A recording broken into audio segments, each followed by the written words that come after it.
Hello, I'm Alec Kerr, the film critic for the Conway Daily Sun, and I am joined by my girlfriend, Ashley Iwans, to talk about movies for Valentine's Day, specifically movies that are significant to us on Valentine's Day. And the movie that's most significant to us is Chances Are, an obscure movie at this point starring Robert Downey Jr., which is why we watched it in the first place, because this one loves Robert Downey Jr. Not quite as much as I love this one, but it's pretty good. I've been in love with Robert Downey since I was 4. And I'm okay with that. I have an understanding about Robert Downey Jr. with her. She has an understanding about me and John Cusack. It's okay. It's okay. There's an understanding here.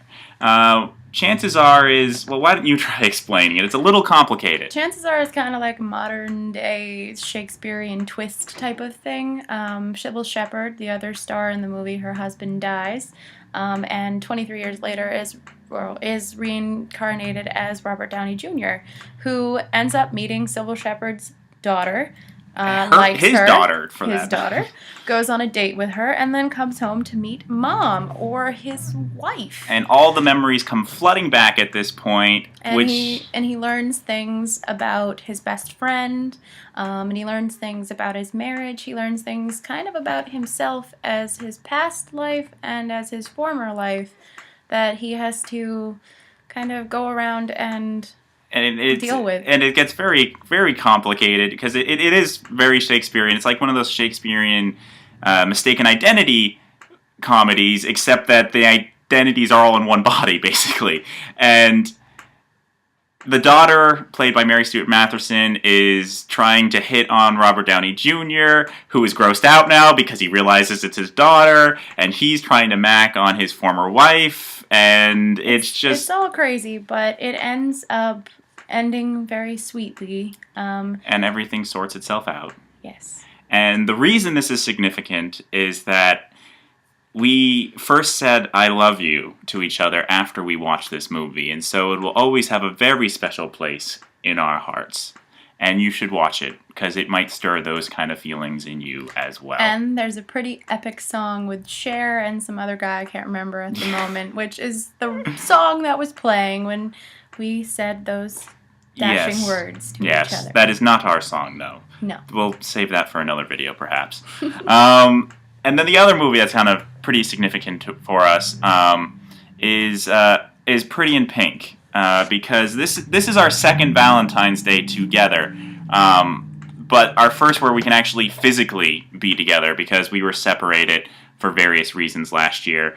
And I got Pretty in Pink for her because I wanted to get her a movie for Valentine's Day, and I was in Walmart. I was texting her all the possible movies I could get her. I was like, no, not that one. And then we went for Pretty in Pink, which we didn't even watch. We wound up watching the special features because we both loved doing that, and we got very upset with Miss Molly Ringwald. We learned that she was a little bit of, she was a little shallow, superficial, when vapid. She was younger. The connection. Robert Downey Jr. was actually originally supposed to play the role of Ducky, or in Molly Ringwald's eyes, that was her perfect Ducky. Yes, because she could see herself actually falling in love with Robert Downey Jr., but couldn't see herself falling in love with John Cryer, who did play Ducky. Clearly the woman takes method acting to a whole new extreme. Or she simply can't act. Because she said I had no chemistry with him, and then ultimately the film wound up being rewritten. She was supposed to wind up with Ducky, but because there was no chemistry between them romantically, they rewrote it that she got together with Andrew McCarthy's Blaine. So, who she found herself more attracted to. So, we love you, Molly Ringwald. We love Pretty in Pink, but we have a little bit of a problem with that. But it's still an important movie to us because I bought it for last Valentine's Day. And then the other movies that are important to us. One of the first conversations we ever had, Ashley told me two of her two favorite films were Princess Bride and When Harry Met Sally. And I had a film geek moment where I was just like, "You don't understand. Those are both by the same director. You are a big Robert Reiner fan, and you don't even realize it." And I grew up watching All in the Family and totally didn't realize that Meathead was also Robert Reiner. So.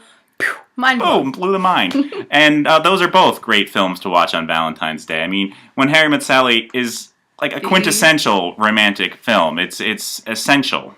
It's the reasons that he loves her for all her neurotic tendencies. Yeah.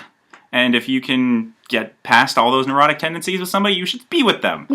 And Princess Bride is just, it's the Princess Bride. I mean, you can't go wrong with the Princess Bride. It has swashbuckling action, it has laughs, it has romance, it has true love. What about the rodents of unusual size? It has those too! It has it all. It has something for the ladies, has something for the guys. It's the perfect movie for a couple. So our thoughts for Valentine's Day include, check these movies out if you haven't seen them. If you have seen them, rewatch them. And it's important to go find your own films that mean something for you and your significant other. So those are our thoughts. I'm Alec. I'm Ashley. And keep watching. Happy Valentine's Day. Bye.